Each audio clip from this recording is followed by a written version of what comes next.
I'm Dustin and welcome to Fantasy Smack Talk. Got another Fantasy Football University video for you.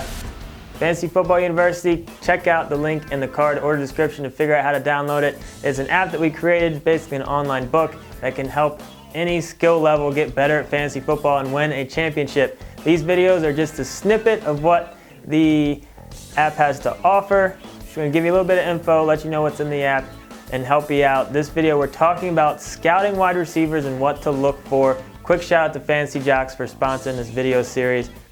Biggest thing to consider when looking at wide receivers. Are they a possession receiver or are they a deep threat receiver?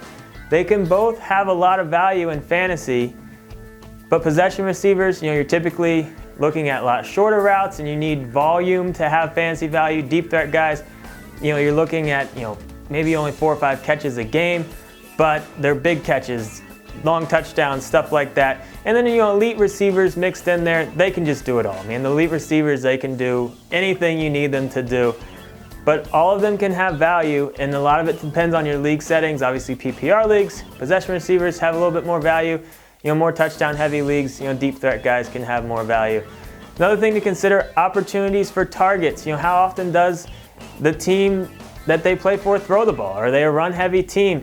Red zone targets is a big one within those targets, especially if it's not a PPR league.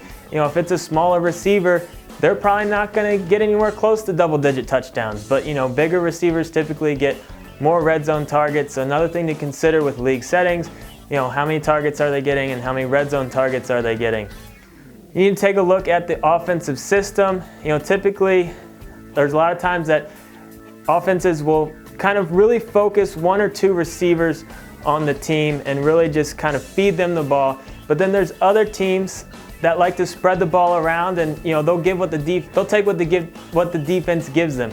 If they're really double teaming their best player, then they won't go there. They'll take advantage and go to the other spots. But there's other teams, they don't care if their best player is getting double teamed. They'll find ways to get creative and just feed their playmakers. So it does kind of play a big factor because it's hard to have an elite receiver on a team that does spread the ball around so much. So you need to consider that when thinking about using a high draft pick on a wide receiver. Team success does play a big factor. Better offenses typically have elite wide receivers. They kind of go hand in hand. A lot of times, there are times where really good run offense can score a lot of points, but most of the time, if you're scoring points, it's through the air. So your elite players typically play for your better offenses, but that doesn't mean that wide receivers on bad offenses can't have good fantasy value.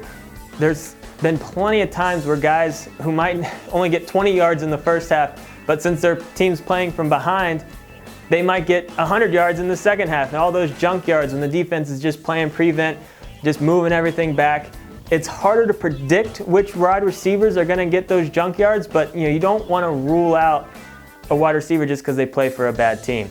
Taking a look at rookies at the wide receiver position, this used to be a big no-no, but wide receivers in college, they play more involved systems. They come into the league, they're more prepared for an NFL system.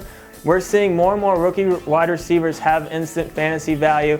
Don't go crazy over them, but don't rule them out either. They can definitely have decent fantasy value early on in their careers. And then when considering age at the wide receiver position, depending on what type of wide receiver you are, there's definitely guys that have had decent fantasy value into their mid-30s, but typically once you get right around 35, that's pretty much all you can really hope for.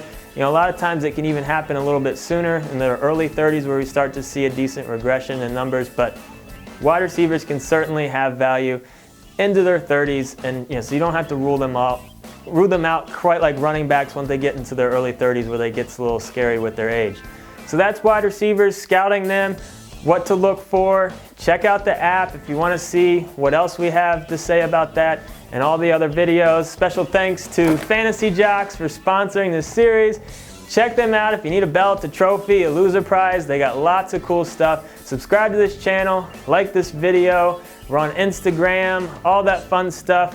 If you like this shirt, get on thirdndout.com. You can check that out and check out everything else we got going on. Get in the forums if you got any questions.